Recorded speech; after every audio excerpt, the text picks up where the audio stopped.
چکا ہے سورہ بقرہ میں۔ سورہ آل عمران اس اعتبار سے منفرد ہے کہ اس میں شریعت کے احکام نہیں ہیں سوائے اس ایک حکم کے جو سود کے بارے میں آیا ہے، لا تاکلوا الربا اضعافا مضاعفا، کوئی اور احکام شریعت جو ہے اس میں نہیں ہے۔ لیکن یہاں اب آپ کو جو تمدن کی معاشرتی سطح کے اوپر خاص طور پر جو دبے ہوئے پسے ہوئے طبقات تھے اس معاشرے میں، ان کی ایمینسیپیشن، ان کو اوپر اٹھانا، ان کے حقوق کی طرف متوجہ کرنا، یہ آپ کو نظر آئے گا۔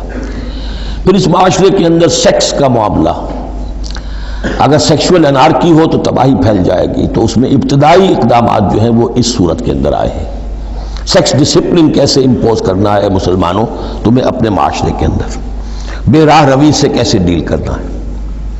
تو اس طریقے سے تمدن کی جو بنیادی جو منزل ہے اس پر گفتگو ہو رہی ہے۔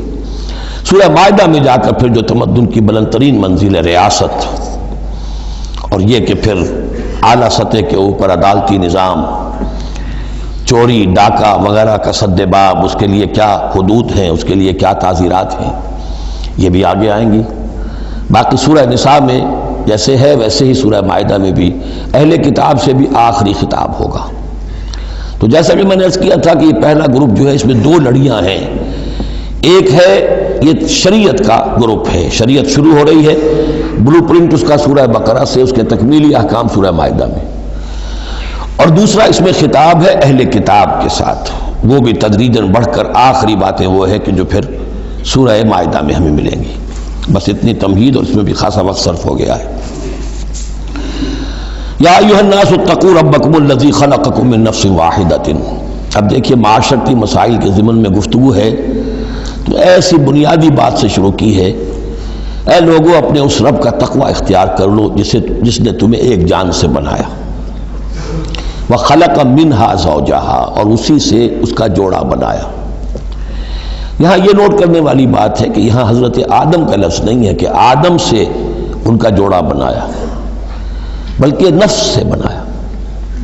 اس میں وہ بات پوری طریقے سے ایکوموڈیٹ ہو سکتی ہے کہ یہاں مراد کیا ہے، نوع ایک ہے، جنسیں دو ہیں، بکرا بکری نوع ایک ہے، جنس دو ہیں، ایک ہی نوع سے، اسی نوع سے تمہارا جوڑا بنایا۔ ہیومن بینگز ہومو سیپینس نوع ایک ہے، اسپیشیز ایک ہے، لیکن اس کے اندر ہی سے وہ سیکشول ڈفرینسیشن جو ہوئی ہے اس کے حوالے سے جوڑا بنا ہے۔ یا ایھا الناس اتقوا ربکم الذی خلقکم من نفس واحدۃ وخلق منها زوجہا وبث منہما، اب یہاں پر مراد ہے وہی آدم اور حوا، ان دونوں سے پھیلا دیے زمین میں کثیر تعداد میں مرد اور عورت، رجالا کثیرا ونساء۔ یعنی اس تمدن انسانی کو اگر آپ ٹریس کریں گے، پیچھے لے جائیں گے، تو اس کی کامن ایک اس کی بگننگ ہے، ایک انسانی جوڑا آدم اور حوا۔ اس رشتے میں پوری نوع انسانی جو ہے رشتہ اخوت میں منسلک ہو جاتی ہے اس لیول پر جا کر۔ ایک ہے سگے بہن بھائی، ایک ہے دادا دادی پر جا کر کزنز مل جائیں گے، پردادا پردادی پر جا کر اور ایک لمبا حلقہ ہو جائے گا، چلتے جائیے تو آدم و حوا کی نسل جو ہے وہ جا کر آخر بالآخر ایک پیرنٹس ہیں، ایک کپل ہے، آدم اور حوا۔ واتقوا اللہ الذی تساءلون بہ والارحام، اور اس دیکھیے ایک ہی آیت میں دوسری مرتبہ پھر تقوی کا حکم، اور تقوی اختیار کرو اس اللہ کا جس کا تم ایک دوسرے کو واسطہ دیتے ہو۔ آپ کو معلوم ہے کہ دنیا میں فقیر بھی مانگتا ہے تو اللہ کے نام پر مانگتا ہے، اللہ کے واسطے مانگتا ہے، اور اکثر و بیشتر معاملات جو تمدنی ہوتے ہیں، گھریلو جھگڑے ہوں، ان کو بھی جب نمٹانا ہوتا ہے تو آخر کار کہنا پڑتا ہے کہ اللہ کا نام مانو اور تم یہ بات چھوڑ دو، اپنی عزت سے باز آ جاؤ۔ تو جہاں آخری اپیل کرنی ہے اللہ کے حوالے سے تو اس کا تقوی اختیار کرو، تو یہ جھگڑے ہو گئی نہیں، اس کے احکام پر چلو۔ اس نے سوسائٹی کے مختلف طبقات کے حقوق معین کر دیے، مرد کے حقوق، عورت کے حقوق، رب المال کے حقوق، عامل کے حقوق، مضاربت ہے تو ایک وہ ہے کہ جس کا سرمایہ ہے اور ایک وہ ہے کہ جو کام کر رہا ہے، دونوں کے کیا حقوق ہیں، کیا اختیارات ہیں۔ اگر ان کی پیروی کی جائے، ان کی پابندی کی جائے تو جھگڑا نہیں ہوگا۔ والارحام، اور رحمی رشتوں کا لحاظ رکھو۔ یہ وہ رحمی رشتہ ہے جیسا کہ میں نے بتایا، والدہ پر جا کر بہن بھائی ایک ہو گئے، دادی پر جا کر ایک اور بڑی تعداد میں ایک ہو گئے، یہ رحمی رشتے ہیں۔